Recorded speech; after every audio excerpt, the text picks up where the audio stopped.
Hello, everybody. This is Joe the Lawyer here with Tim Shorts, and the Tim and Joe Monday Night YouTube Show, also known as the old men who can't make our computers fucking work. Yeah. I had a problem. My goddamn camera wouldn't work. Then I don't know what's going on. I still can't get it right because I was going to show you something. But again, another old man moment. I realized I showed you that thing last week. Tim realizes, so I can't show you that. So I had a new thing I was going to show you tonight. They're all ready to go, and I gave up on my freaking camera. Then Tim's having operating difficulties too. Can't find the plug. So yeah, Right. old men screaming at their computers night here, boys and girls. Pretty much, yeah. Oh man.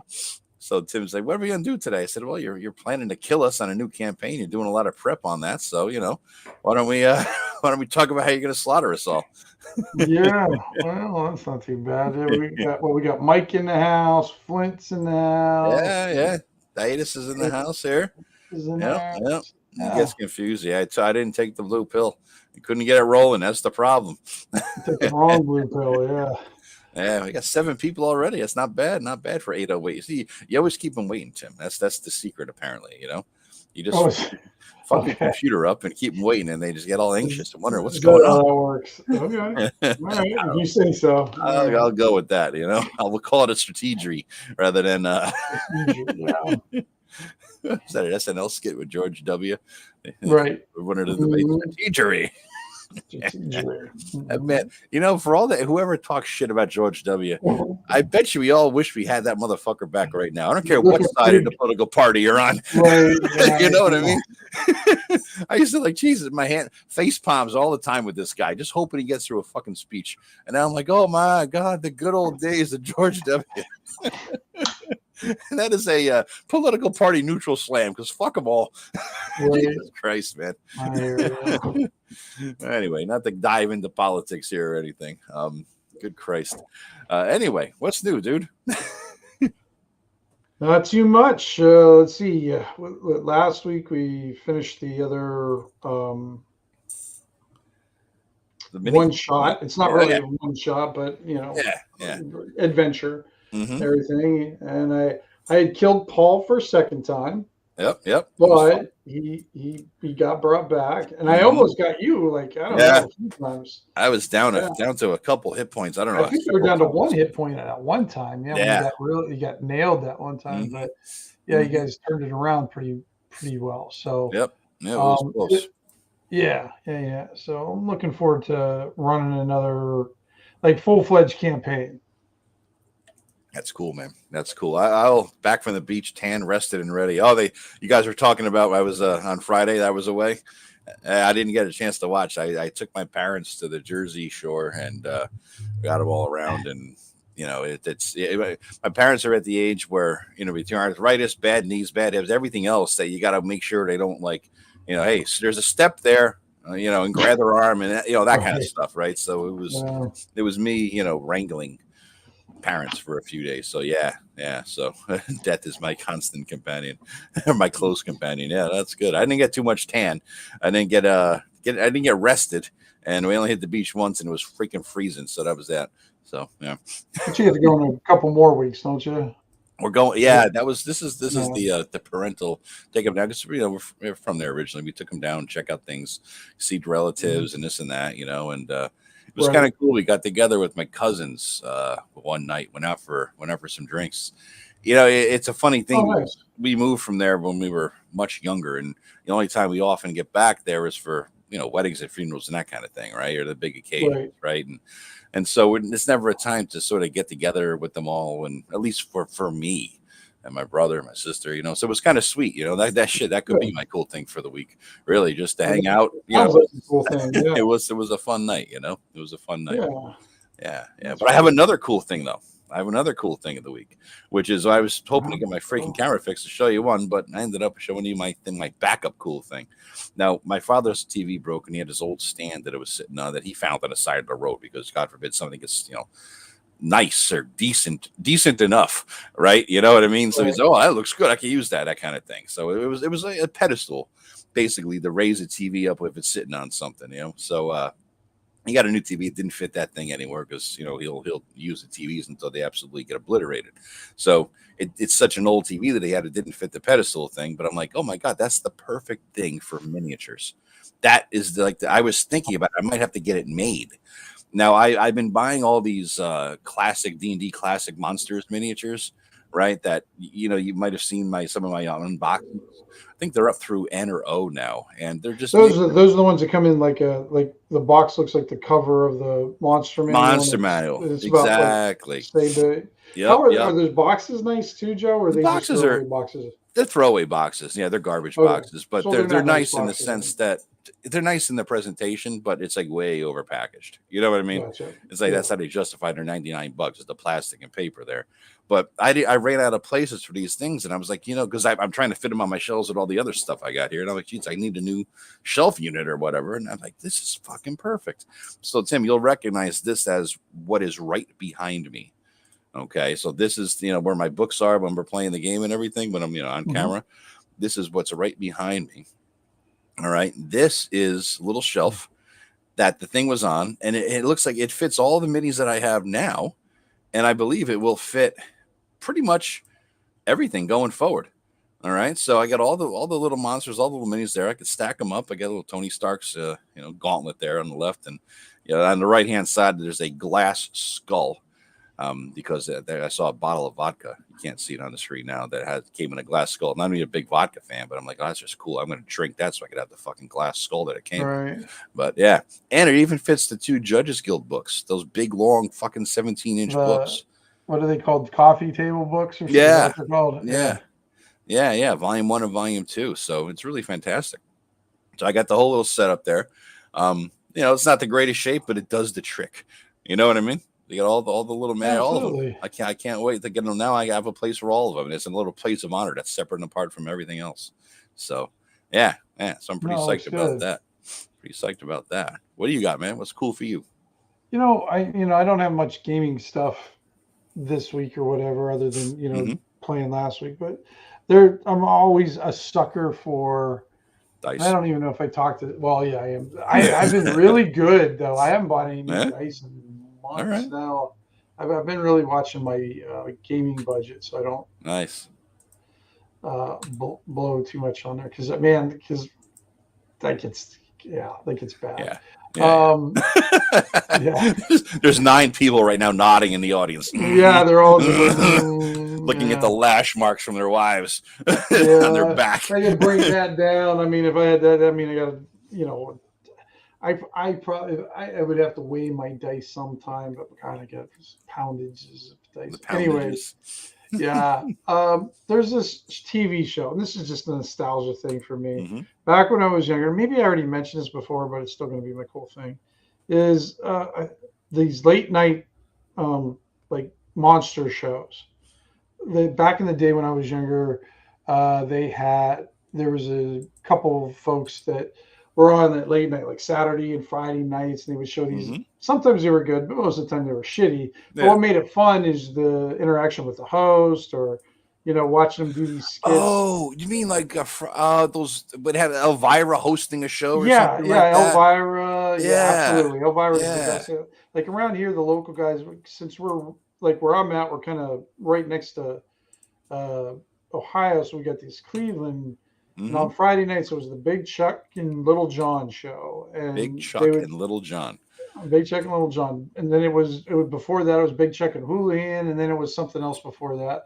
But they would do these funny little skits in between. And then of course there was this show that was out of Erie where I'm at, and it was called the Great Late Horror Show. Okay. This guy named Jim Cook, yeah, is the one who did that one, and then Elvira ended up taking over that spot. I mean, boobs. Yeah, boobs beat Jim every day of the week. I mean, Well, it was so funny because you say that, like, I was still a youngish kid. Yeah. She came. Oh, we all know where you're going with this, Tim. And and my dad was always used, because my dad was a night owl too. He was always up all the time. And he was used to me watching, like, there was always guys like Jim Cook or the Big Chuck. And he walks by the TV and he stops when Elvira's and he goes, "Oh yeah." He just goes, who is that? He's got his beer in his hand and he's pointing at the screen. And then I told him, and it's like, well, maybe I'll watch the show with you. Hey, now. So it was funny, but that's great. But yeah, so I found one on YouTube. It's called the Creature Features. Now it's a show. It's a show that came out of, I think, the Bay Area back in the 70s, actually, or early 80s, somewhere along there. And now they have these new hosts. I shouldn't say new. They've been doing it for years, but me and Ivy discovered them this past, I think, just this year. And they do the same thing. They're just kind of you got his name's Vincent. He's actually an ex-rocker. I can't remember which band he used to sing for or whatever. But he's got his like heavy metal, black leather, stuff on. And then you've got this guy named Livingston, who's this tall black guy, and he's like the butler. He's very stoic and very no nonsensical. And then you have this little tiny lady named, what's her name? What's her name? For the background. What's her name? Tangela. She's this cute little tiny thing. She never says a word. And then she just kind of like destroys things or tries to stab things or blow up things. Yeah, I already said Livingston. Yeah, but they show movies, and then they have a guest on, and sometimes they have pretty interesting guests. Sometimes you have no idea what they are. Like this one guest they had on, she just had creepy babies dolls. Creepy baby dolls. Like she would have these custom made baby dolls, and they're like $2,000 each or whatever, and whatnot. But then they had like I can't. Do you guys remember? Or do you remember 16 Candles? Yeah. John Hughes thing or something, right? John Hughes, and then do you remember The Breakfast Club? Another John Hughes thing. Yeah. This guy's been on a ton of things. He was just on it recently, and I can't think of his name right now. And plus, it's, I think, Greek, so it's very hard to pronounce. But he was like the janitor in Breakfast Club, and he was like the bow hunk in 16 Candles. Okay. And if you're like me and Ivy, and you go deep dive in his career, he also used to be the detective Skanky on Forever Night. I don't know if you remember that Canadian vampire. It was one of those. There was one of those shows that would only come on like at like 12 o'clock at night, right before they would shut off. And it was. Oh, okay. They had. I remember they had like silk stockings. Yes. Oh, I like that one. That was a good one, man. But that was the best you're gonna get. The porn. Pretty much back then, yeah. And this one was just sort of in that cycle. They were part of those shows on Saturday nights. Sometimes it would come on. It was called Forever Night. It's a good, awful show. Good bad show. And he played this detective called Detective Skanky, which is easy to remember because it's Skanky. But they had him on there, and it was just really interesting who they get on there. They had Eric Roberts on there. I think that's the biggest star that they had on there. But was he pre-stardom, Eric Roberts, or was he? No. This is like a few months ago. Okay. So it's just a fun show. You find it on YouTube. It's called Creature Features. I think it's Creature Features 3, but they got different ones there. But it's easy to see because like they're a very distinct group. Yeah. It said like Vincent's dressed up like a middle-aged heavy metal dude, death rocker looking guy. You got Tangela. She's always dressed in like this white Barbie doll kind of. There you go. That you can't beat Elvira. I know. Bigger boobs than me. I got some man boobs, but the woman I'll give her that. Give her credit for that. Right. Yeah. That's my cool thing though. Hammer horror flicks. Yeah, gosh. That's neat. Svengoolie. Yeah, I remember Svengoolie too, Mike. Yeah, I got to catch him a couple of times, but not a lot. They didn't show that up here too much, but you can catch reruns sometimes on different things, so that's cool. But yeah, so that's my cool thing for the week. Just the fun old timey late night horror show host. I mean, because when we found it, I was instantly transported back to 10-year-old me staying up, on Saturday nights or Friday nights, just enjoying that and just enjoying the shows back then. That's cool, man. That's cool. Do you remember Friday Night Videos? Did you have that there? Yeah, we did have Friday night videos. Yeah, Yeah, it was Channel 4, I think, right? I think it was on, or NBC, whatever well, NBC yeah, it just was. depend on what Yeah, channels you yeah. had. But I didn't watch a lot of TV back then. I Mm-hmm. remember we watch. I mean, I would watch it every now and then, but I don't know what it was. Like I was never a big MTV person. Mm. I didn't like watching the videos that much. I liked when they talked about the videos, but like if you saw the video once, it's like mice. You knew you were going to see it 10,000 more Oh yeah, times yeah, before yeah, yeah. the end Mm-hmm. of the month, and it just I got like video fatigue from it and Mm-hmm. everything, so Mm-hmm. I didn't watch them that much. So I didn't. I know what you're talking about, just like Solid Gold. I don't know if you remember that Yeah. show. Yeah, Solid or Gold, that was American Bandstand, right? I mean, that was American another one of those Bandstand, morning. Yeah, yeah. or Soul Train. Oh yeah, Soul Train was more fun, man. More, Yeah, yeah. more. I was gonna say that one's a fun one. That Yeah. was a fun show. Yeah, I could never. I laugh because then you make fun of all these weird ass '70s dance disco moves, and then inevitably, but no one's around. You're trying to try them just to see you can pull it off in your age 7 there. Yeah, it's fun. It It's fun stuff. God. So Climbing the mountain. Vorpal Vorpal sword. Sword All good or or OP, overpowered? very overpowered. I think very overpowered. But I got to throw a shout out there because my mid-20s neighbor is listening, and then she says, "You guys are talking shit." Basically, she doesn't know what the hell we're talking about because we're old people, and so she's bored and listening. So a shout out to her next door who is now listening to the show live. We have live fans texting in. Joe's neighbor. Shout out to my neighbor in her mid-20s who doesn't know any of the shows that we're actually talking about because. Well, they're on YouTube. She knows YouTube. Yeah, but she watches all the newfangled bullshit, so yeah. So that's I don't know. She doesn't watch the quality stuff, So yeah. So my neighbor, looking forward to a text. What do you think of my picture here? Yeah, there you go. Yeah. It's all about the boobs. And no, with Elvira legs too, definitely. I was never a legs person, tell you the truth, too. Boobs and butts, more butts than boobs actually, but never legs. I didn't care that much, Yeah, not a big thing for me. Yeah. Anyway, so we have believe it or not, we have a topic tonight, guys. It's actually, we thought about and dumped it all on Tim to do it all because he says, "Hey, what are we gonna do tonight?" I said, "I don't know, man. I'm still fucking half asleep from this weekend." And he says, "I said, you're doing a new campaign. Why don't you talk about that while you're doing the prep for it? So that's what we're gonna do." Tim is prepping a new campaign to kill us. So we're using. I think I'm using my same guy. I figured I can't remember if Paul's using. I don't know, Paul, if you're still going to use the witch or if you decided on changing it up or whatever you wanted to do. I think he's still out there. And then Ken, I think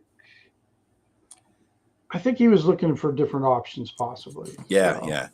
I mean, my guy is good for a fighter. I mean, he's straight up. I like the fighter class. I think he's good for a fighter. The freaking dude. He's perfect.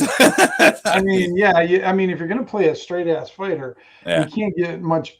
I mean, you can't get much more stacked than what you got for your guy. Yeah. I mean, short of that Vorpal sword that climbing the mountain once.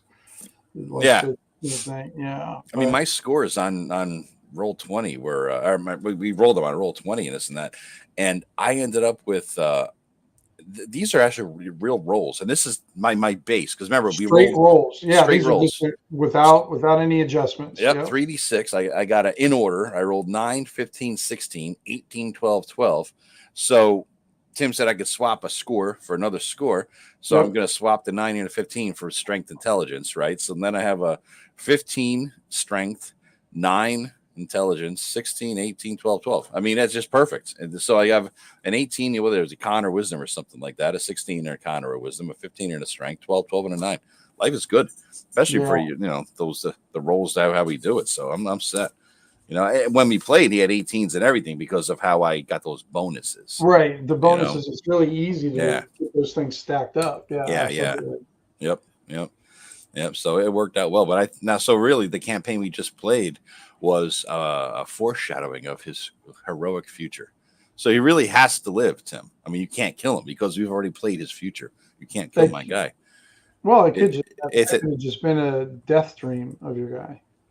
Well, no, it's a paradox of time. You cannot create time paradoxes. I have immunity. I have a get out of death free card basically forever now because he already is 5th level. You can't kill him. I win. I win D&D, boys and girls. I am immune. 400 orcs, no problem. I must have survived. I know I got this. Yes, I've been through this good. already. Yep. Oh, wouldn't that be fun to have them meet each other like that? Yeah, it would be interesting. It would be interesting. Yeah. All right. So what are you doing? Yeah. So of course we're using Shadowdark. I really want to give this system a full run. It was really good that we did a couple of play tests with it, adventures that kind of helped me. Like I said, knocked it because it's been like over 2 years since I've run anything. At least that long. I don't even remember now, Joe. Yeah, it's surprising. It's surprising that it took that maybe long. Maybe longer than that. You lose track of time. You do, yeah. So we're gonna have you, Paul, Ken, and then I think Vance is gonna try to show up as much as he possibly can. Hopefully he's a good addition there. Yeah. And I think that's good. Cool. Four's all the I would want to do for like an online game. It gets a little bit hectic when you get a little bit more. Not that you can't do it, but in the short amount of time that we're going to have, I want to give everybody the opportunity as much as they can to have their time and their ability to do stuff. And then because I don't want to have too much downtime for anybody, I want them kind of you guys on what's going on and not getting lost in the shuffle or whatever. Kind of speaking of time, Tim, do you want to drop the news there? Oh, Vance is here. Hey, Vance. Up, Vance. And then Vance has got to roll up a character and let me know he wants to play. But so what we're going to do, guys, and I haven't even told, I guess we talked, I don't remember, but we're going to, when we start this new campaign on here, we'll be starting at 7:00 instead of 8:00 because we're tired and we're old. And we need to go to bed. Oh, look, we dropped down to 5. We lost like half of our. Jesus, what the hell happened? Holy shit! Like, no, I'm out of here. Man, you motherfucker! You show up, everybody leaves. Did you not take a shower today or something? Son of a bitch! Well, he got all 3s. He says so. Yeah, got all 3s. Yeah. So Jesus. Yeah. But I'm gonna do so. We're gonna start at 7, so that way if we run a 2.5 or 3 hour, we're done by 10 at the latest. Because otherwise, because I know Joe's got long road trip usually on Tuesdays, and I've got to deal with difficulties. Early in the mornings most of the time. So we'll switch that to kind of give. I mean, I know it'll be a pain for some folks, but you can still catch later time. It's funny. It seems like if we started at 10, I think we would get the biggest audience. I know. It was strange. It must be the California thing, or maybe East Coasters don't have to work the next day. I don't know what the hell it is. I don't know. Doesn't make a lot of sense to me, but we tend to get a lot more people near the end. Near the end of the show. So so we'll be starting at 7, and that way 7 to 10 is a good time. Yeah, probably survive that. Yeah, we'll get there, and then that'll give us a little flexibility and like some stuff. So the classes I'm going to use right now, I have the 4 basic. You can play Ranger, Witch, Warlock. Right now, I'm thinking about adding the Seer in there. Okay, what is that about? What is that class about? It's in number 3. I think it's the Nordic one, whatever which one the Nordic is and everything. It's got more of a. Let me see if I can find it real quick.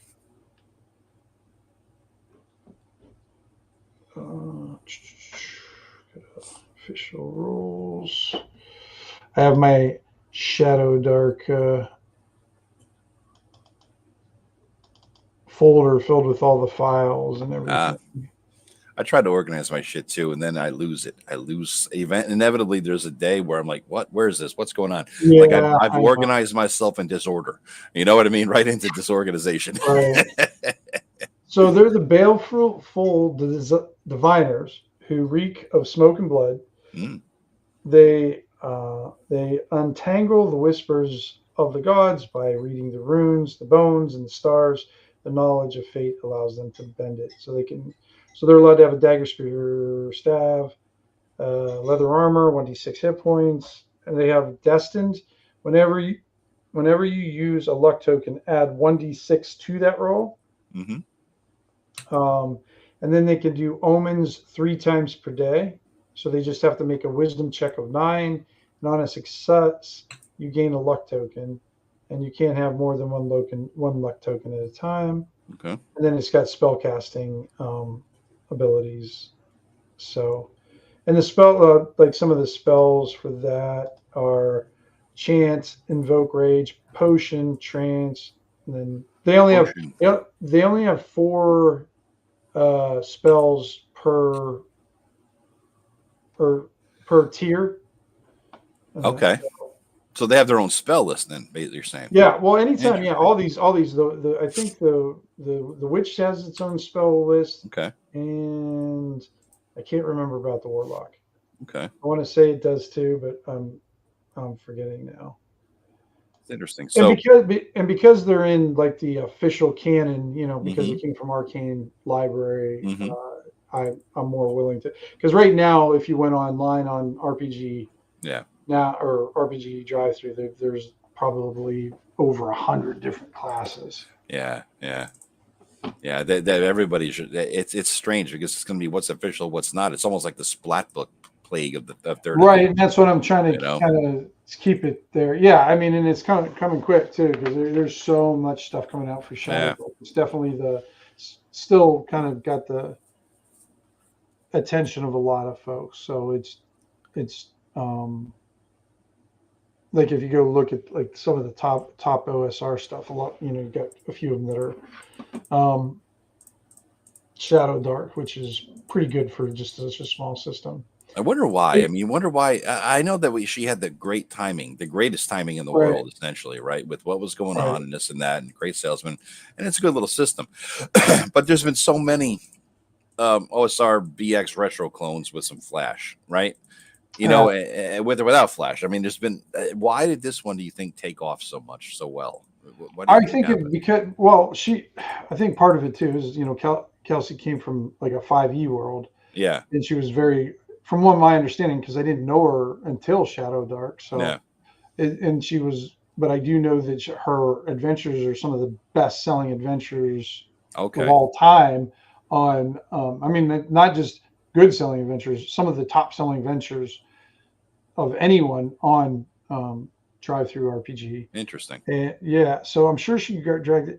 And plus, I think the system is a nice blend. I mean, they say it's 5e. I think it's more kind of old schoolish than I agree than 5e than anything.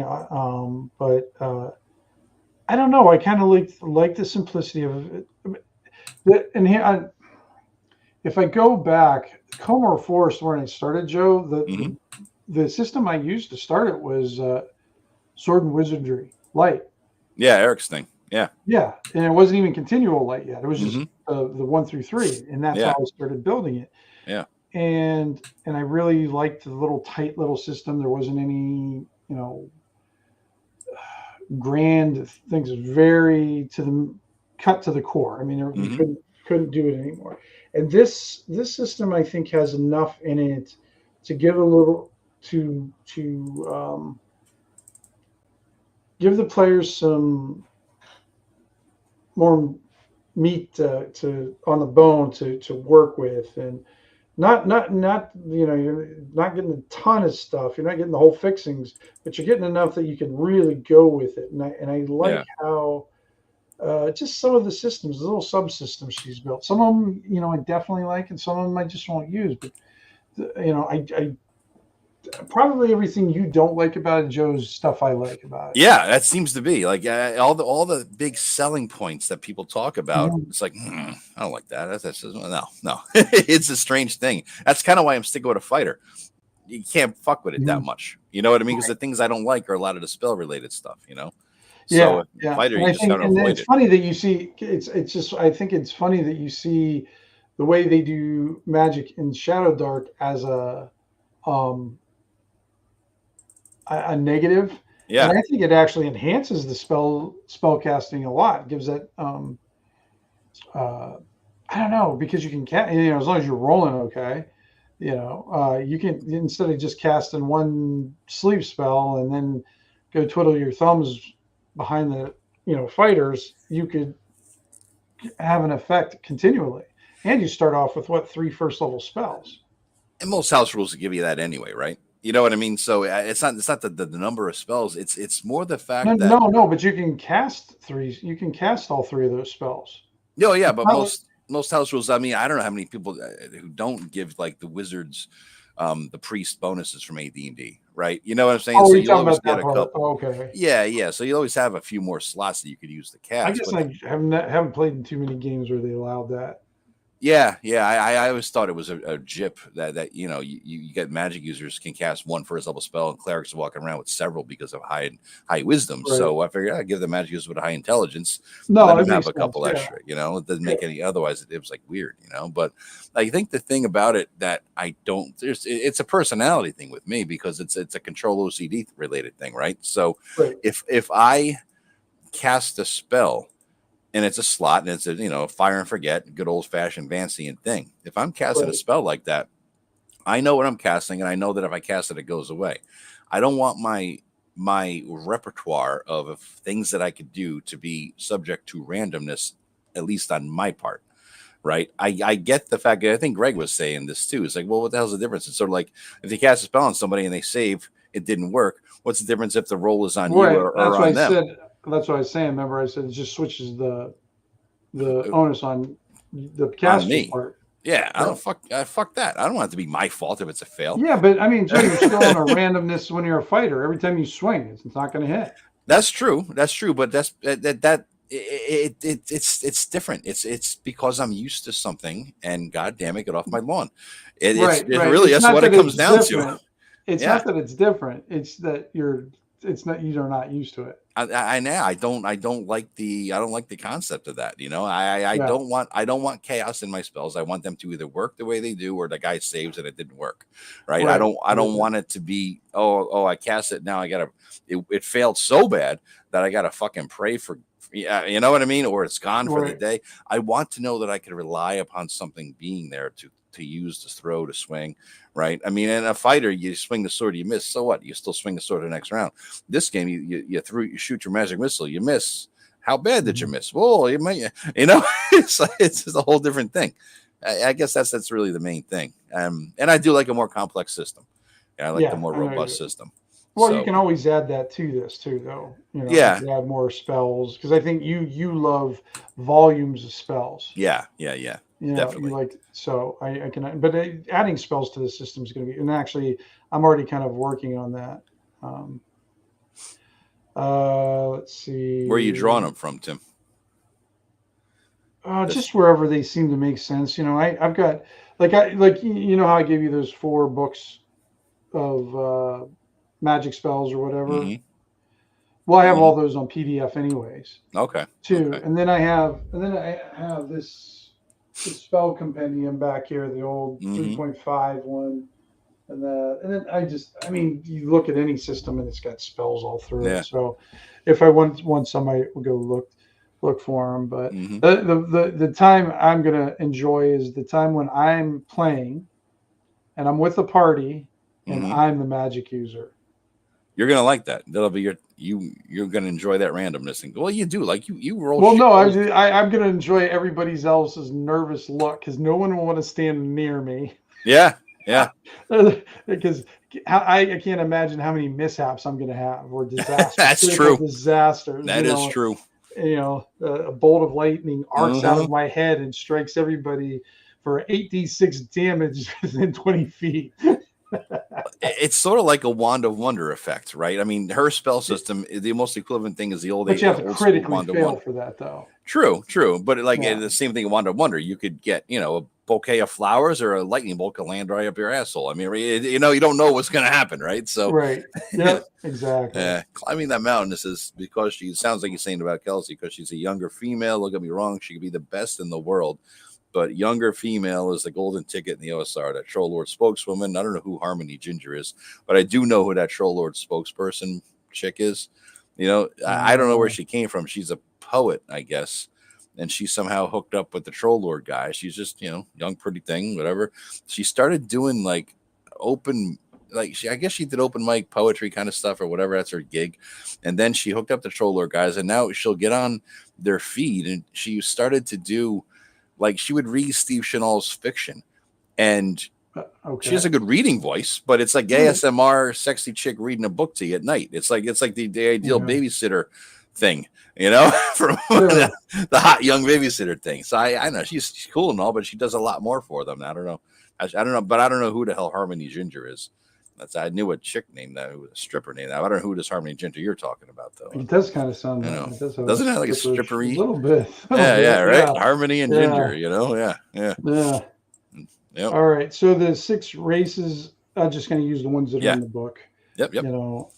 I was looking through it to see if she had developed anything for a gnome or anything. I thought she had somewhere, but I didn't see anything from Arcane Library. I saw someone on Drive-Thru did it, but I'm just going to stick to the 6 basic ones right now.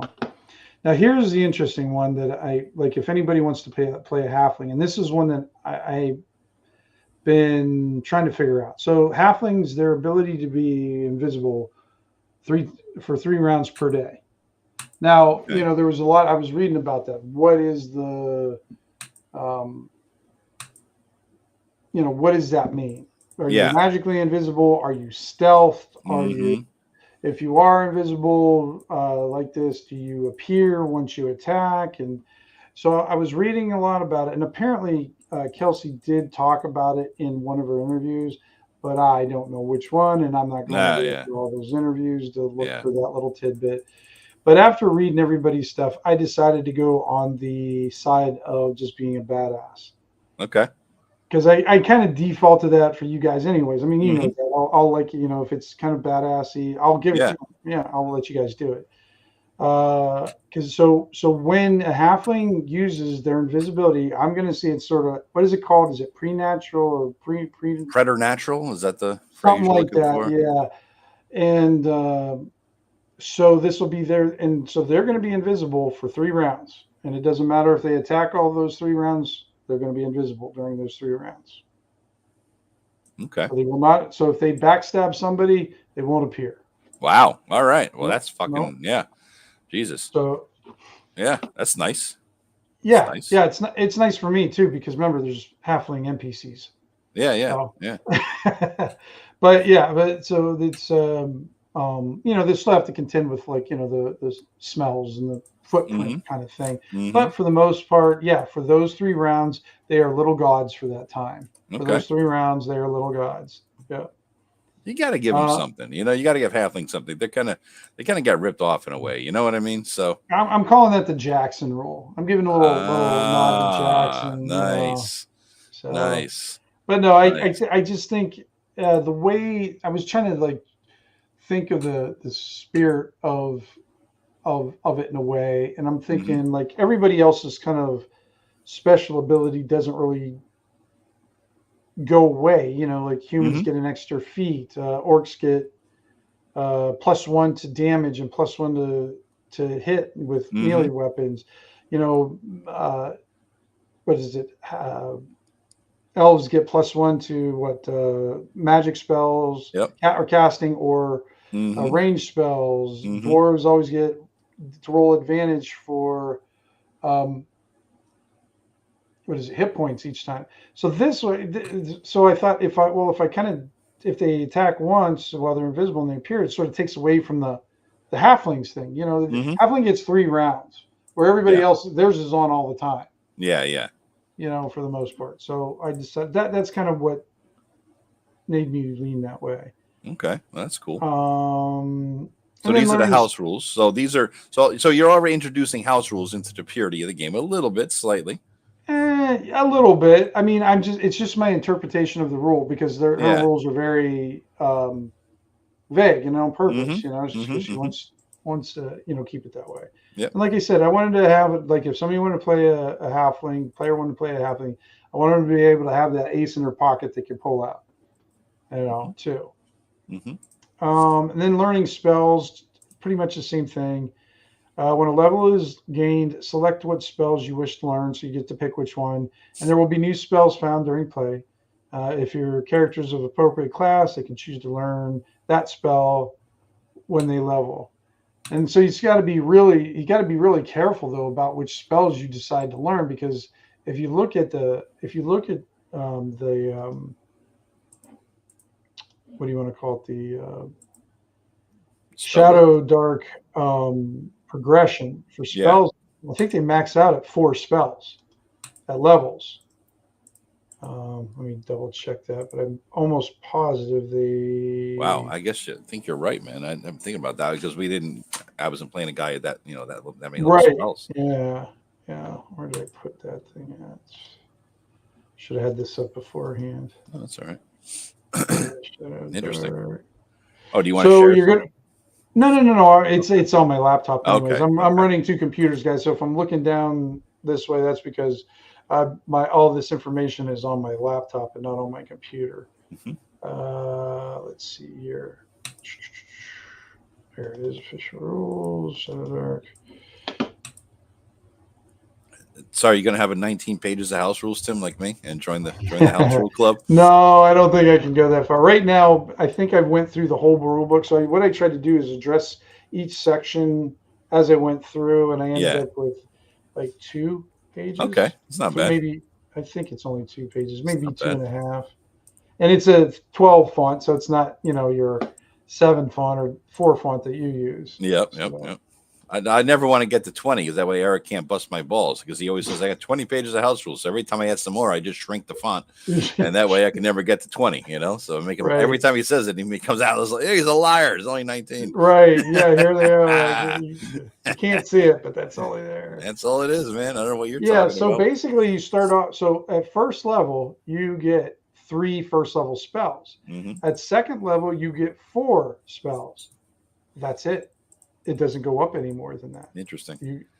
And then of course second level, but it looks like at 10th level you're still 4 first, 4 second, 4 third, and then 2 fourth and 2 fifth. Mm-hmm. So basically, after you take those first 3, that 4th spell, or I guess you don't have to learn all 3 spells if you want to kind of keep one like I do for you guys' language. Yeah. I let you kind of carry one in the beginning of the game. So if you want to pick one up as we play, that's fine. Mm-hmm. And you could do that with this too. So if you only have 2 at the first level, and then you find one, you could add that to your spell book, and then that could be your 3rd one at that point. So yeah, when you find spells to learn, then I guess you're going to have to decide whether you're going to learn them or just use them as scrolls or sell them or something like that. So. Now I know why I pulled up the book here too. I know why you're talking about gnomes. There are no gnomes, Shadowdark class races. Interesting. No. Interesting. No, but I saw it somewhere, and I thought she was going to do one. Okay. But I didn't find it anywhere. And then when I went on, list. I wonder. It's interesting. It's a classic class. You know what I mean? It's wow. Yeah. Well, it's a class. Yeah. I mean, it's kind of one. It kind of came a little bit later. Yeah. I mean, I definitely when I get like kind of an official one, or if I find one that I like on, or maybe I'll make my own. Yeah. Make my own version, kind of thing. And then the deities, I will provide a list for that, because for people playing clerics, because my campaign uses different clerics, gods for that. So yeah, I've got 7 death gods, so that kind of tells you the theme of the campaign, kind of thing. And languages, I'm going to have those in play. But right now, we'll just use the ones in the Shadowdark book, but there'll be others coming too. Okay. And then the torches. Now here's the torches and lanterns. Both torches and lanterns are on a 30-minute timer because of the short sessions. I mean, if we were playing longer sessions, I would do the hour one, but I want it to be more of a factor. So I forgot what they call that in Shadowdark. The grind. I can't remember what they called it, but there's an option for a 30-minute timer. The grind house or whatever. Something like that. Yeah. Or no, I think that's when it's just there is no death timers. I don't think there's any death timers in that one. You just die. Oh. Okay. Anyways, so the one, so for the torches and lanterns, if you have 2 light sources, they're going to be based off of the first one you lit. Mm-hmm. And this is something Kelsey kind of talks about too. It kind of, I read or watched one of her videos, and I'm like, she calls it the newer light sources are called ride-alongs. So basically, they're just insurance. They don't prolong your light, but should you get like, doused in water, you at least have an extra one somewhere. Say that again, Tim. I'm missing what? Like, it's all right. Say you light a torch 10 minutes into your 30 minutes. Yeah. And then you decide, I need to light a second torch. Well, we're still going off the first torch's timer before they both go out. Okay. Because otherwise you got to worry about multiple timers. And this is something Kelsey's talked about. But what it does is it gives you insurance for if somebody drops one of the torches, at least you have another one kind of thing. So it's more of an insurance kind of thing. Yeah. I know. I get what you're saying. So in other words, you got two torches lit 15 minutes apart. That way, even if one goes out, you got another one going. You're not stuck there in the dark dying. Right. But if the timer goes off, they both go off. Oh, really? Yes. Yeah. Oh, not a fan of that. Okay. All right. That's this. Well, I tell you that ahead of time so you can plan accordingly. Yeah. Now I got to figure out a way around that. Yeah. I've already came up with a new, and based on last game. Now shit went down. I've come up with I will have steel cases for all of the flasks of oil, and just in case a fireball mishap or some fucking burning hand something hits me, and I want to blow up again and take massive damage all at once for multiple rounds. So yeah, they will all be in a case. I'm gonna have that very first thing. So make sure you have that in your equipment list. Case for oil flasks. That's gonna be on the fucking list. Let's see. How many? Oh, I was just reading Flint's comments over there. Was Diversity in Dragons? I don't know that one. She was also in Dungeon Delver. She is OSR for sure.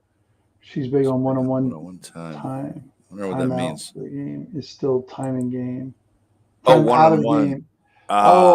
Is that the Bro OSR somebody was talking about the other day? I don't think the Diversity in Dragons. I think that's one of the. I think that's one of Pundit's buddies or something. It's the whole anti-woke. I think I don't want to speak. Okay. No, I just no. I thought I'm talking about the one-on-one time. I think.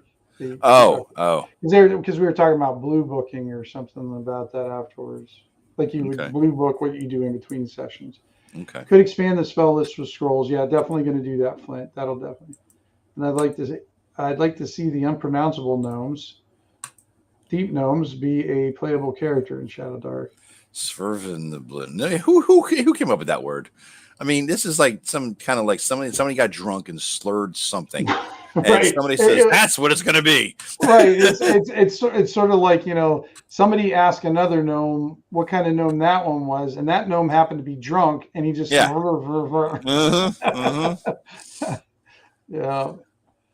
All right. Let's see. Now rations. Rations will be important too. I'm going to be playing the rations. So they're required to have a proper rest. Without eating ration, I think it's one per day, and that's enough for your water and your, food for the day. If you don't have rations, you can't recover lost hit points during your rest. You can't recover spells, and then depending on the situation, you may have disadvantage on your rolls because of exhaustion and stuff. Yeah. So that'll be important. But I'll also have the options. You don't need iron rations. If you got somebody, that's where the backgrounds will come in handy. Hunting and rangers and scouts and all that kind of stuff. Yeah. Like anybody can hunt and anybody can do like the outdoor stuff, but the difficulty level will be much higher for someone who doesn't have a background. Where if you have a hunter background, well then I'm going to definitely lower the difficulty level to be able to find rations and that stuff. Makes sense. Or like if you're a herbalist, you could go gather berries and food from the ground, plant stuff. Yep. Vegetarian meals, kind of thing. Yeah, vegetarian meals, grazing. Vegetarian options, yeah. All right, now luck tokens. Here we go. I am going to allow luck tokens. This is a cool thing from your other campaigns they always run. You and Rob have these. They're fun. No. This is different. Really? Different. You're changing them up? No. This is actually a luck token. Like you can get one for role playing. And this isn't the bless ambulance. Oh, the bless. Oh, I missed that. Okay, I thought it was the bless ambulance. Okay, all right. No, bless ambulance will still be in play here, but those are just magic. Kind of like magic or holy, items that you can get. So the luck tokens. Well, I loathe luck tokens. It's like another chance at something. It's like having the ability to re-roll, right? Yeah, I don't like a reset button on the game. It's an inspiration thing for 5e. Essentially, is what we're talking about. I mean, like when Savage Worlds and they called them bennies. It just I broke out in hives when they would Mulligan. I would like throw it back at the DM. No, just stay away from me. You're free me. You're horrible game mechanic. But I was listening to somebody else. I've been doing some research on different things. And the way this one guy uses it, and I can't remember his name or I give him credit, the player, so what it's going to be, instead of just a re-roll, you have to declare it ahead of a roll. Okay. And you get advantage on that roll. Okay. All right. So you can use your luck token. Say you're fighting the big baddie and you want advantage to try to hit this guy. Mm-hmm. You just have to declare it before you roll it, and then you get to roll advantage. So you're gambling. So you're going to use it, and it might not have done you any good, or it might have saved your ass. Yeah. So that way, there's still risk involved. Mm-hmm. But and I can live with this part of the luck token, but it definitely is a nice bump for the characters too. Mm-hmm. But the other thing I'm going to do with it too is you don't have to just roll it on like the hits or you can do it on any roll. You just have to declare it ahead of time. Damage or something like that then even. Yep. Yeah. So say I don't know, like I think Paul had, what was that one? Was it? Oh, it was Swarm, where he did like 2d6 damage. He could declare that he wanted to do luck, and he could roll 2d6 twice and take higher damage. All right. Yeah. Okay. That's cool. Now, can you use the luck to impose disadvantage on somebody's roll ahead of time? No, you cannot impose a disadvantage on somebody. However, you can eliminate your disadvantage. All right. Okay. Say you're blind, and you normally would roll to hit, disadvantage because you can't see him. Mm-hmm. However, if you use your luck token, all of a sudden that guy kind of bumps you, and you know exactly where he's at. Okay. Now, how long does it last? Is it just one roll? Just for one round. One round. Okay. That's all. Just one roll. Yeah. All right. Yep. So all right. So that's luck for one round. So luck will come into play. Yep. How do you get it, Tim? How do you get a luck token? DM fiat? You have to give me money or be nice to me, send me food, something like that. All right. Or just do something cool or do something that they're not always just going to be, they'll be given out for role-playing stuff. They'll be given out for, that's probably the main one, some role-playing stuff, but also if you guys end up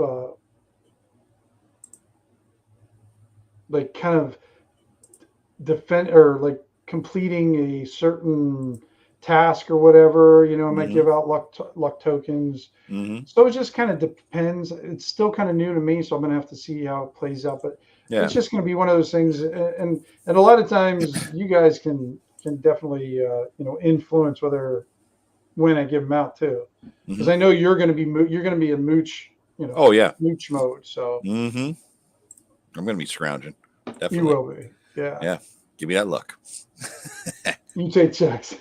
I don't know. Does anybody write checks anymore? I don't know. Checks, yeah. Oh, there is people who write checks to them.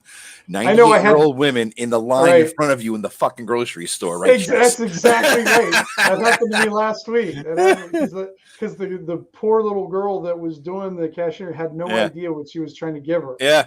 She didn't want to accept it because she didn't know what it was. Yeah, I was at the customer service desk buying my lottery tickets at the store a couple of weeks ago. Some guy was buying a money order from the young kid working behind there. The kid didn't know what a money order was. He had no idea. Same thing. All right, resting time. So when you guys rest, it's pretty much Shadowdark stuff. Okay. It requires you to rest minimum of 8 hours to regain spells and hit points. And I'm going to use the Shadowdark rule where if you get the 8 hour rest, you get to recover all your hit points. Okay.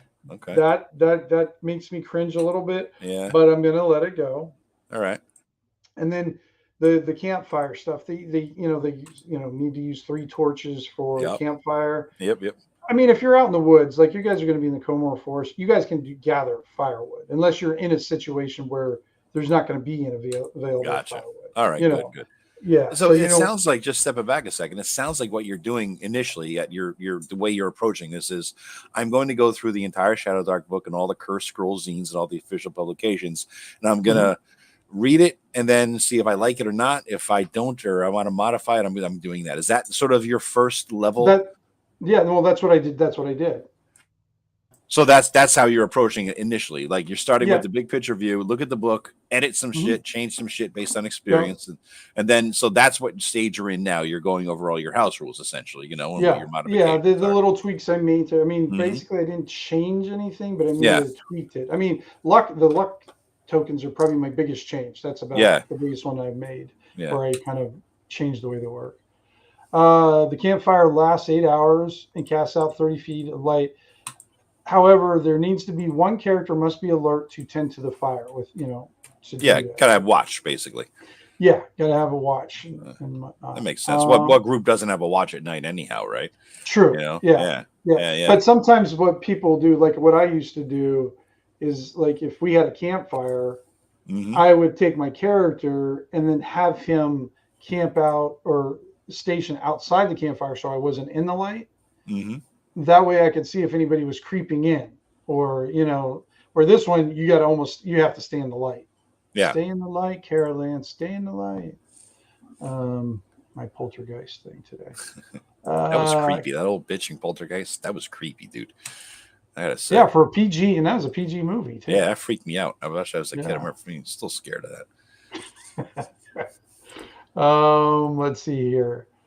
Okay, so combat options, Joe. I know we kind of played fast and loose with them last time. So here's the official rules. All right. You can move near and take one action, or you can double move. All right. Okay.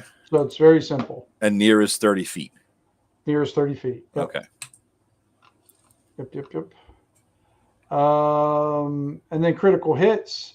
Weapons roll double damage. So you roll double the damage dice. So if you do 2d6, you roll 4d6. So we don't double 2d6. We roll the damage dice, double that. Okay. However, if you do it with spells, you get to pick which numerical value you can double. So if I'm sure like a numerical value.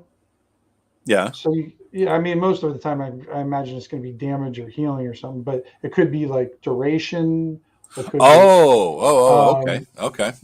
don't know what you wouldn't know distance wise. Yes.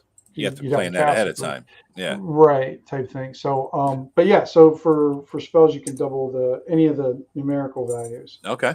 Yeah. And that's all her rules and everything. Okay. Oh, it was PG-13. Oh, PG as the rating came out in 1984. Yeah. Oh, okay. Hey, Ricky's in the house. He is. What's up, buddy? Ricky. Okay, the dying timer. And I played this last time too. So I used the kick the body timer. Kick the body over timer. So we won't roll how long the person had. So if Paul goes down again, dies again for the third time in my campaign. That does make me laugh. We won't roll how long, because they have that, I'm playing with what is it called? The revive. So when somebody comes over there to revive you, kick the tires. Get 1d4 rounds plus your con bonus. And there's always a minimum of 1, so in case you're like me and have a -2 con and then roll a 1, you don't have -1, you always have 1. But so you could go over to the body and they might already be dead. And you're not going to know how many rounds they have because I'm not going to tell you guys how many rounds they have. I didn't know there was a death emoji that you could put in. How did you pull that off? If I don't die, I will be disappointed. Hey, I think it was the first. Was it the first campaign you played with me, Joe? Your guy lasted like 2 sessions. Maybe, probably. I mean, I'm not doubting it. that was your mage you had that got caught in the kill room. Oh yeah. I jumped in the window in a building. Yeah, and you were trying to get away from one thing and ran into a whole worse thing. Frying pan into the fire kind of shit. I'm like, oh, I'm getting slaughtered. It's a goddamn disaster out here. I jumped through a window and there's like, because you had dynamic lighting going. I think, and I jump in the window, and then it was like it's from out of a B movie. You look around, it's like, oh my god, everybody's in here is going to kill me, and that was it. I got killed, Right, pretty much. So the DC 15 intelligence is required to revive a character. Okay, so that's not an easy thing. So it's DC 15 intelligence roll to revive it, and then this is all Kelsey's thing. The only thing I'm not going to do is she in her rules is she allows the player to roll once each round, and if they roll a 20 on that round, they get up with 1 hit point. Okay. And I'm not going to do that. I don't like that because that doesn't make any sense. Yeah, it's too pussified. It's a little bit, yeah. Yeah. The one thing, but if the character has like an appropriate background for like medical stuff or something that might help revive somebody, I'm going to lower the DC to 12 instead of 15. Okay. To roll above that. Okay. But if like say the reviver rolls in that 20, then the character can rise up with 1 hit point. So it'll be up to the reviver to roll that 20 to get that. Otherwise, like say you revive somebody, you remain unconscious until you do your full rest, and then you get your hit points back. Flint has a goal, Tim. What's that? My goal is to be the most often character in the Comor Force. The funny thing is Comor Force. It's surprisingly not that deadly to players. It hasn't been. I mean, Joe's lost 1 character. I think Matt lost his guy. Yeah. And I think those are the only 2 PCs. Well, I mean, there was that total party kill with that's the first total party kill I've had, gosh, forever. Right. And I love that it was due to you guys leaving the most valuable resource to a 12-year-old. Yeah, that was fail. It was fail. A beautiful thing. It was it was such a education. That one incident, it was such an education. Yep. Even for me, I didn't even realize that it was going to play out like that, and I was just like, "Oh my god!" Yeah. No, that was brutal. That was fucking brutal. But that's how you learn. It's like Murphy's Law. That you learn by failure, and then the more that can go wrong will go wrong, and then the more that does go wrong, you know how to avoid it later, right? So you're just trying to get ahead of Murphy's Law. That's all it is. Oh wait, Flint's already scrounging, and we're not even starting yet. I love it. Nice. Scrounging in advance, dude. Keep it up, man. Keep it up. Yeah, I would encourage you guys to scrounge. I'm almost tempted to give like experience points or luck points for scrounging. Tokens for scrounging. However, that will just encourage you way too much, Joe. Oh, I would not stop scrounging. I know you. It would be such a distraction for you. Yeah. That's all you'd be doing. That should be your background for your character, scrounger. The scrounger? That could be. Yeah. That's a good idea, actually. The scrounge. I get a bonus for the DM. I get a bonus on my roll to affect the DM's decision on my scrounge. Or even an in-game, NPCs. If you need something or scrounge, you can scrounge. Yeah. Yeah, I think that's actually kind of I like that background. Actually. All right. So let it be done. My background is a scrounge. And then experience points will be pretty much like what Shadowdark has. You get experience points for the big experience points thing in Shadowdark, though, is for carousing. I don't know.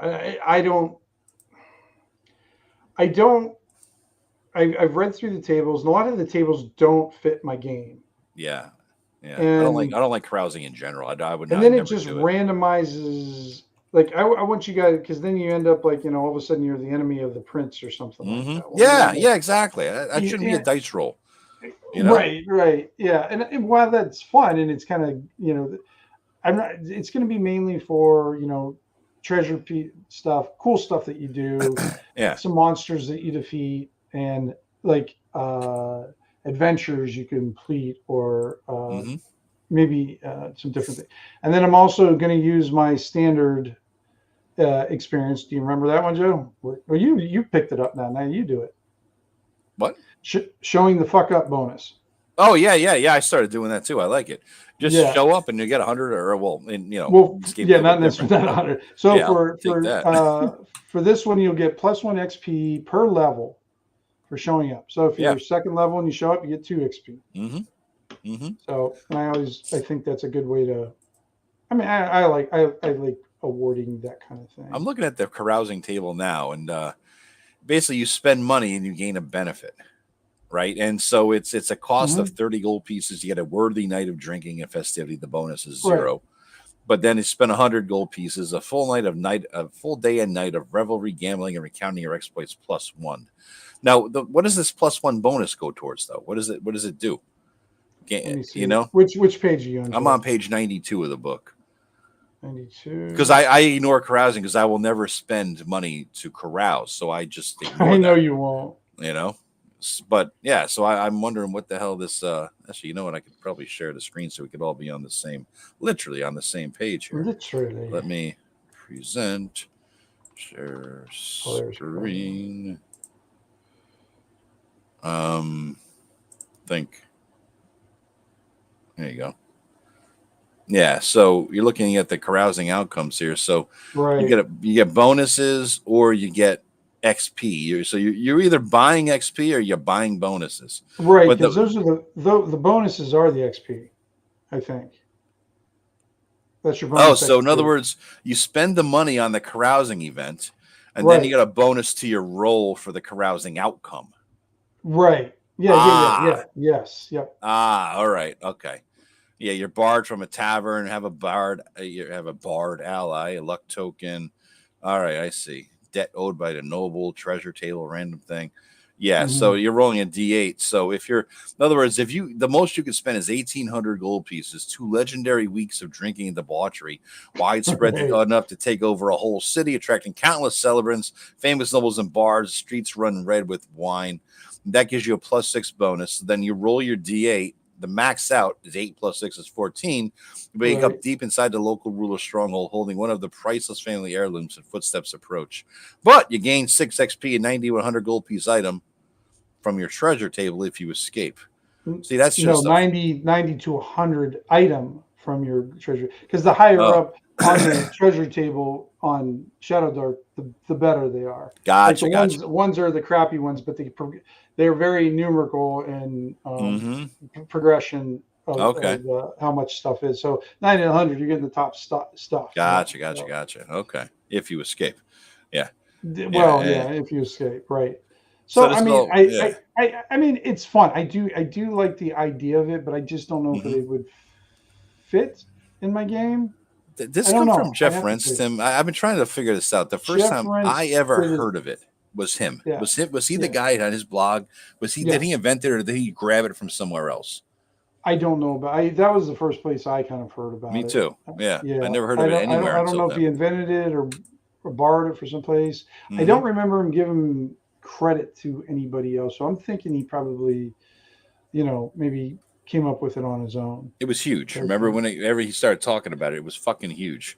Yeah, it kind of blew up the Yeah. OSR sphere at the time. So Yeah.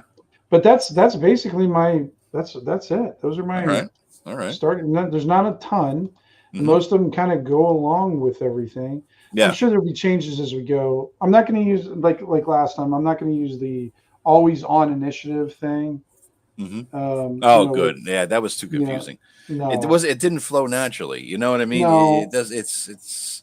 Maybe it And might then work on a large table of 10 players. You might need it, right? Party like it's 999.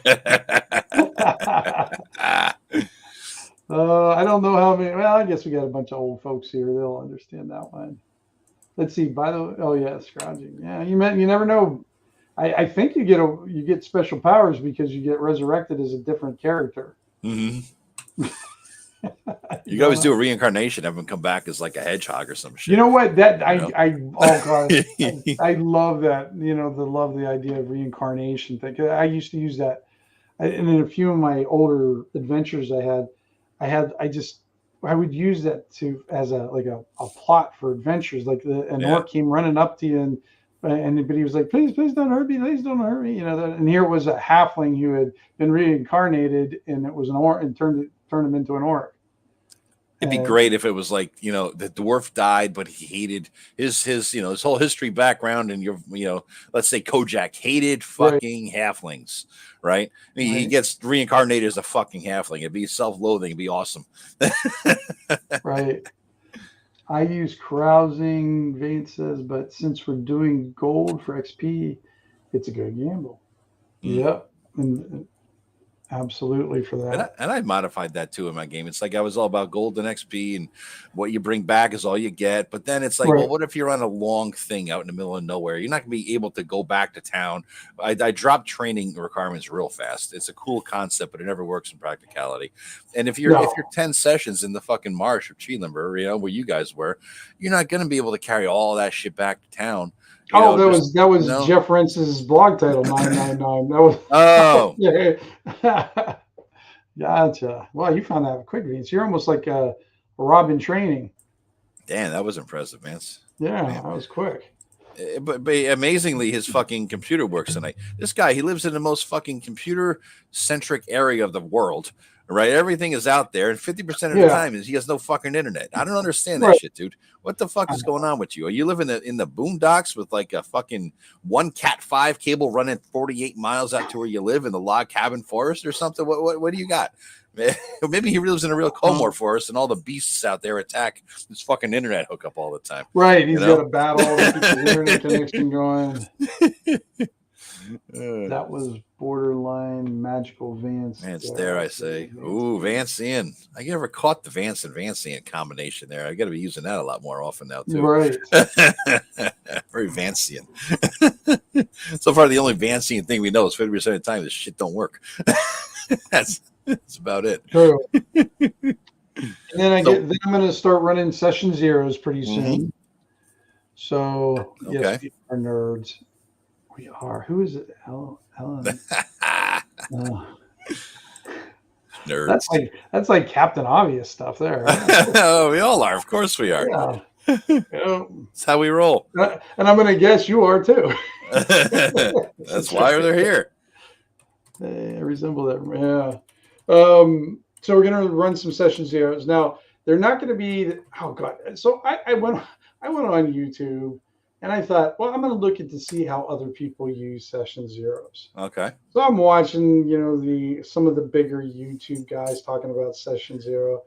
And I'm thinking, there would be no session one for me. I think sometimes if they started their game, it's like session zero. They want to start talking about snacks.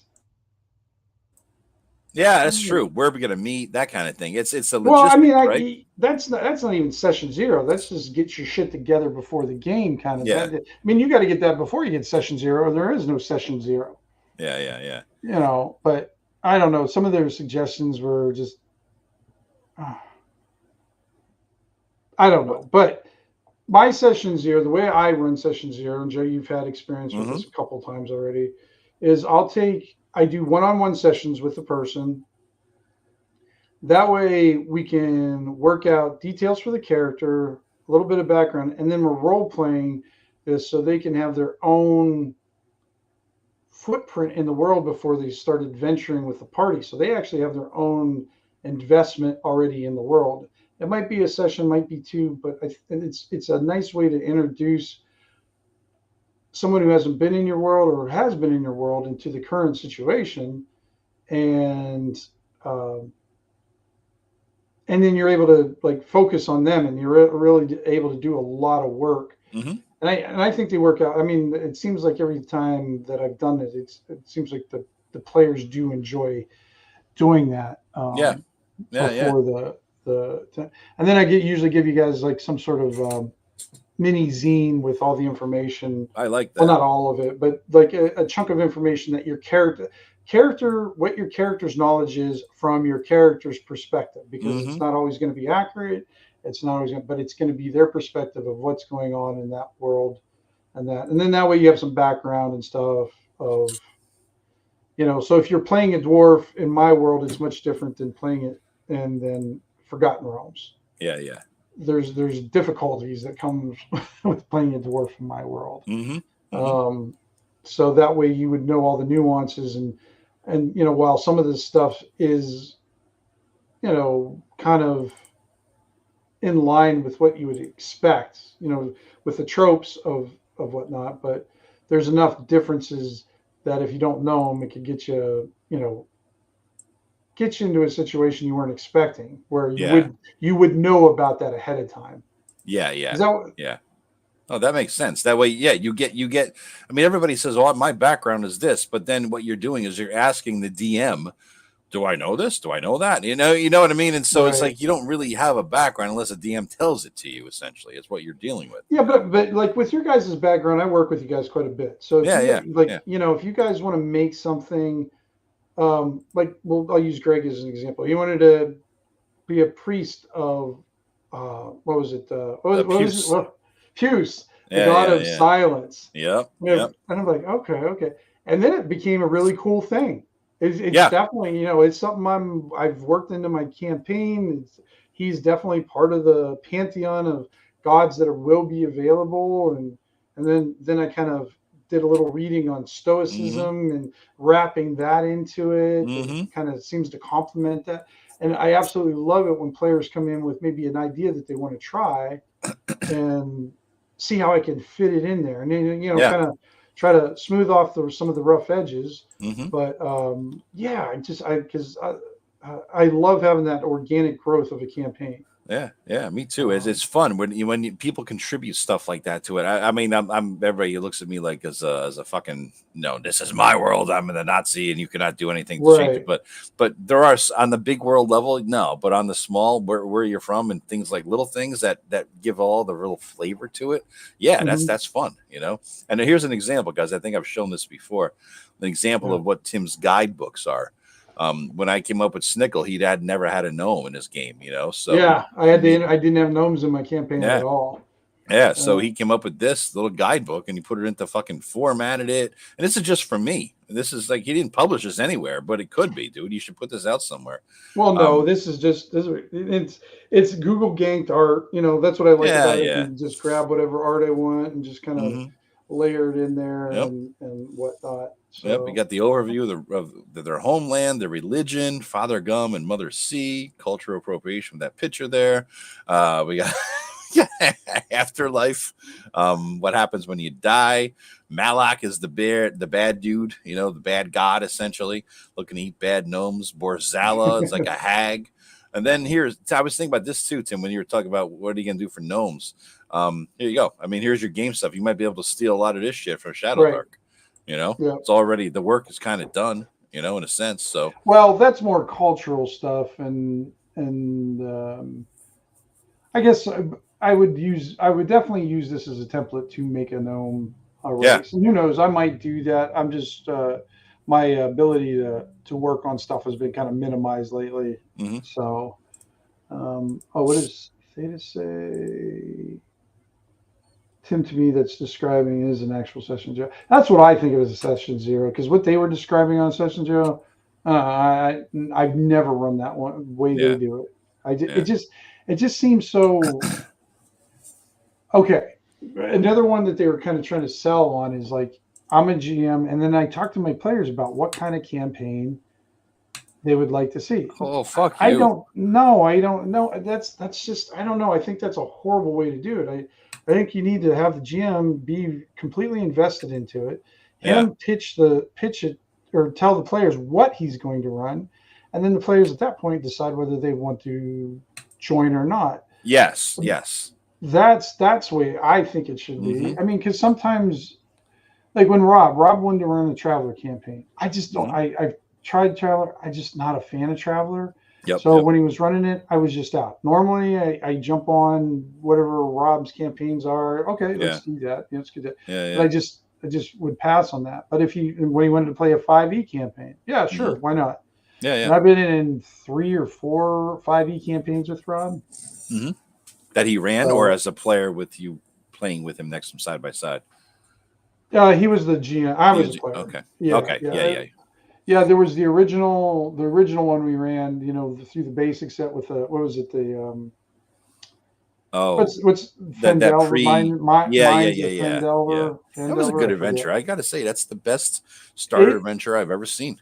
really is. It really, they couldn't have started off, I don't think, any better. I agree. I think agree. the whole thing was, yeah, they hit the ball out of the park. Unfortunately, that was one of, a high point. So too bad it wasn't more a sustained type of thing, but it ended up kind of. They had a couple options, Tim, after that with 5e, where they put out like the D&D starter kit had Phandelver. Then it came out with this the Essentials box. That's the best. I think that was the best starter set I've ever seen. I thought they could do a job if they were to have just added all the extras from Essentials, the other encounters, because Essentials had a bunch of random sandbox encounters without sort of a campaign arc, right? Like, well, I almost looked at it as in, because didn't it have a big map of Phandelver in it or something? Yeah, both of them did. Yeah, both had the big map. So I thought it was just sort of like an accompaniment to the other one, even though that's how I looked at it. Yeah, because they had the nice magic cards in there. They have, and you got a full set of dice, not just seven. Seven's not doing it anymore. Seven's the old time. Now I think it's 11 set dice. Because 2 D20s and then the 3 D6 46s. Yeah. No, you're right. You're right. But I thought that there was a missed opportunity to not come out with a revised starter set, taking all the new shit from Essentials and see what they do with Phandelver. It was sort of a self-contained adventure with a lot of encounters in this and that. For me, Essentials, though, that was the starter kit. For me, what they did with Essentials was they threw in like a dozen different sandbox areas. They expanded the region of Phandelver. You could have used that to expand the Phandelver adventure to be a 1st to 8th level, right? By just having all the extra add-ons and having some more integrated plot hooks to use those add-ons, right? Within the Phandelver thing, which is kind of what I did when I ran it the second time. I just grabbed the best from Essentials and I added it to Phandelver, and it was just a great fucking thing for me. I really enjoyed it, Yeah. Oh, they did. Let me see. I usually present 2 or 3 options for a campaign, but that's because I want to run all of them. Yeah. Oh, okay. That's there's a problem presenting options like that. No. Yeah, the way they were doing it, they were almost like, God, it just seemed like they were discussing with the players what they wanted to run. I would have a hard time these days running some of, like, for younger. I used to run games for younger kids all the time. But like when a few months back when I did it for the younger kids, a lot of them wanted to, and there's nothing wrong with it. It's just not a game I want to run. Yeah. They want to play, cats. Yeah. They want to get their, I don't know, like they wanted to play a. That's a motto. That's a motto right there, Dias. DMing is not a democracy. No, it is not. It is not a democracy. Absolutely. No. I like that. Yeah. That's a good T-shirt. It really is. It's really awesome. Yeah. It's brilliant T-shirt fucking motto, dude. Man, you should make that into a T-shirt. I know, man. Grab one. Yeah. That's one of the best all-encompassing OSR DM approaches. You know what I mean? It's like, that's it. Everybody would agree with that. Yeah. I think so. Yeah, but I agree with you, Tim. They all want to play these weird fucking furries. You know what I mean? It's and that's fine for them. It's just not one I'm going to be interested. I'm not going to run that. No, I'm not going to play one of those. I want to play my old man game. I understand that. I get that. It's changing, but it's unfortunate though. You weren't here. You weren't on Friday with. No, how'd it go? What happened? I haven't even watched it. I've been so busy. It was me, Eric, and Rob for a while, and then Greg jumped in for the last half of it. So I think we had a pretty good discussion, actually. I mean, even though it was about, Rob brought up that book, and that's what I'm kind of getting at. I can't. What is it? The big 100 or 50-year retrospect of. With all the shit where they made everybody our age look like assholes, that thing? Yeah, well, it was just the introduction, that one introduction by the one guy, and who is also white and I think our age, which is, okay, whatever, dude. But that you have to go to that. This guy believes that this is what he has to do to make advanced gaming. So it just shows you how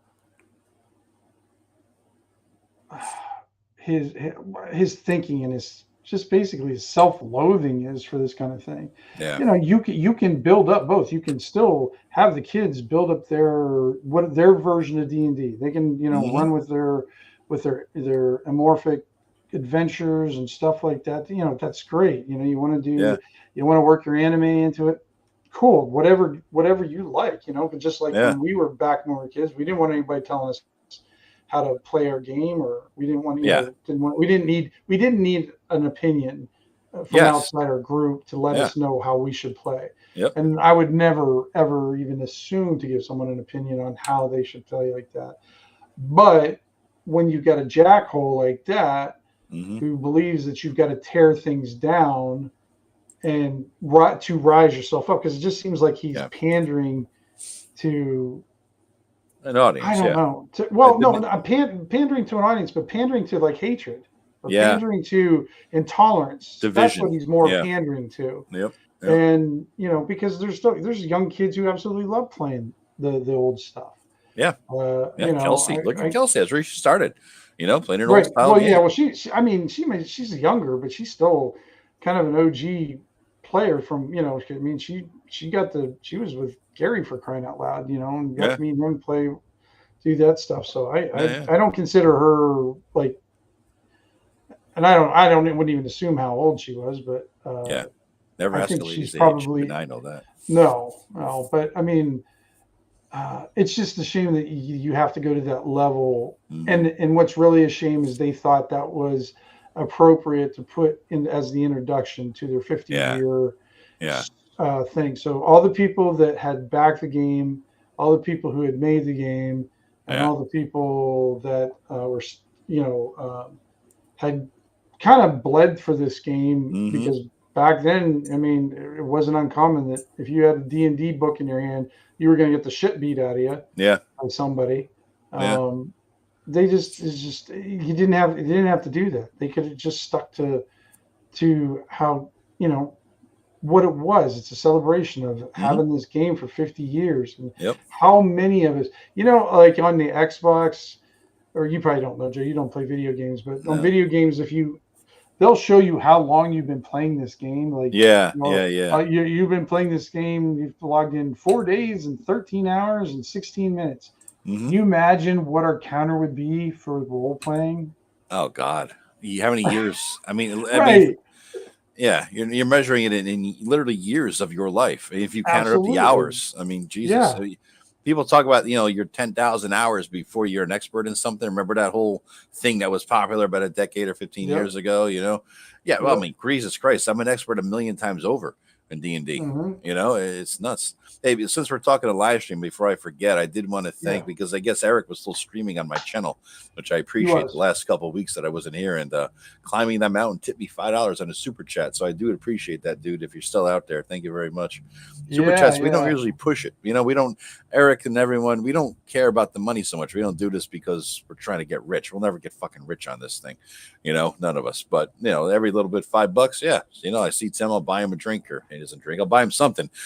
I'll buy him dice at the convention or something like that. You know, when we go to, oh, dude, are you coming? Have you figured it out, or is it still up in the air, Shire? Probably not. I'm going to say it's probably 90%, probably no, but there's still, I haven't closed the door on that yet. Okay. All right. That's cool. So all right. We'll see. Yeah. And Paul always has it, because Paul's good at this. We're not. He is. Don't forget to subscribe and hit Joe's thumb. Hit my thumb. Pull it out of my ass and hit my thumb. Yeah. Yeah, you have to get it out of there. So, wear gloves. Subscribe and hit. I don't know. Does that ever work? Do people actually respond to that? I think it does, because I mean, how many times if I'm listening to something, you get so engrossed in it, and somebody will say that, you know, I do like this show. I think I will. So it's for first time people. If you're watching it, you know, and it comes up kind of regularly, it's like, oh, that guy again. It's like, you know what? Yeah, I should subscribe. I listened to 3 of his fucking videos. So yeah, the people with 3 million followers are still saying it. So I'm assuming it works. You know, that's what I feel. Yeah, that's probably how they got there. You know. Exactly. I guess I never responded to that. It works, Flint says. Well, I believe you, Flint. You got way more followers than I do, so it's got to work. Not that I ever. What are you up to now, Tim? How many you got? Break 100 yet? No, I'm the no, front as an insult. I'm just wondering if you have. You know, I'm no, just. no. I I think don't think I've got. I think I got like I think Matt just hit 93. 1,000, didn't he? Oh, did he? I think so. I remember seeing something because sometimes our D&D group chat, we're up to like 7 or 8 people in it now, and Right. if you go away, somebody if any three of us are taking a long shit at the same time, that goddamn Yeah. thing explodes. Next thing you know, you come back and it's like, oh, there we go, 300 texts and like a wall of it. Oh crap, I can't even keep track. Right. So Oh, yeah. I'm up to 97. That's what I'm at right now. 97. Yeah, nice, Yeah. man. Nice. Yeah, speaking of 1,000, Matt still owes me fucking welching on his bet He for 2 years does. now. He does. He should be collecting interest. Seriously, I mean, this whole dinner, because the bet was $100 to whoever's favorite charity, whoever wins, $100 to a favorite charity, and and then then a dinner, big a fat fancy steak dinner. and he was supposed to be Yeah. coming up here to do this. Last year, he didn't come up because he had to help his kid move. I mean, Jesus Christ, how that in advance? Just what the hell? Right. Playing better, but I get the kid thing. And this year, it's just a flat out no because he's getting laid now. So fuck you. Where's my fucking steak, bitch? What the hell? Well, yeah, I can't argue with that. So Yeah. that's funny. Son of a bitch. Oh, I'll give you the money. No. I don't want you to vendor me the money. I want you to sit here and watch me eat that steak and that $60 glass of fucking fine bourbon while I eat the steak. And we're fucking sitting. I'm gonna make it all the great funny faces at you, mocking you. Right. You're gonna be smiling at them with little steak juice drooling out the side of your mouth. That's it, man. Yep. I got the place all picked out and everything. We're all ready to go. There's no freaking shortage. I'll tell you what, when I went to ShireCon, I don't know how many people are going to ShireCon. I don't know what it is, but God, they give it such huge portions. Yeah, that place, that restaurant there and by. God, I was just. Yeah. I mean, I was constantly full. Yeah. I was just full all the time. Because I was eating when I wasn't hungry, and it was just like even that breakfast joint, that sandwich was like as big as my head. Oh, the one down the street here. Yeah. That little the mom and pop place I took you to. Yeah. They do well down there, man. He does. It's been in business over 100 years. Over 100 years, 3rd or 4th generation down there. So yeah, that's fantastic. Yeah, they do well. Yeah, we don't fuck around here with food, man. That's why I picked this area. I'm a fat guy. I want a lot of large portions. Yeah, it serves you well then. Not too many fat people move to Ethiopia. That's all I'm saying. So. No. On that note, it's been an hour and a half, hour 40 minutes. A good timing. All right. So Tim, the next thing we're doing then is our one-on-one. Sounds like you got the house rules kind of done, and you got the setting is done already. You're just integrating us into the setting now. Yeah, but I'm gonna kind of give you guys a little bit better overall map. Okay. Kind of one of those ones you've been asking for years and everything. So really? Of the whole world? Or at least the region? This region. Yeah. Great. This region of it and everything. So you'll have a little bit. That's cool. Better with that. It keeps it in my head. We're like, okay, cool. And then I got the big city here. I got the small city there. Here's where the halflings are. It gives me a sense of perspective and where things like other than saying, somewhere up north, a few days. I need a map. Even when I was in Jersey, I bought a map at we went to an old fort up in. This is really cool, Tim. I lived in Jersey until I was 7 or 8, and all my relatives are down there. Maybe on this, but it was a quick short story because it was fucking cool.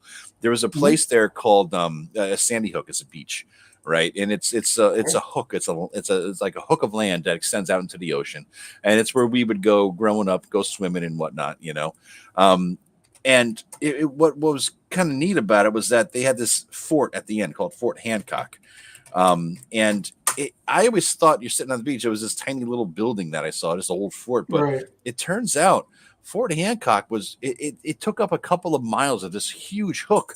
And it was back in the late 1800s it came about. And they started, and during World War II, they stationed 10,000 soldiers out there during the war because it was like the primary defensive position against New York Harbor, right?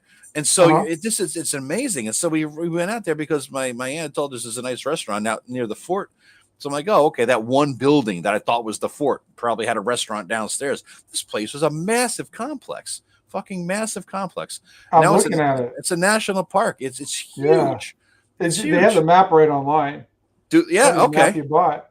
Yeah, Yeah. what they did have the map I bought is a long story short was a map of all of the shipwrecks off of Sandy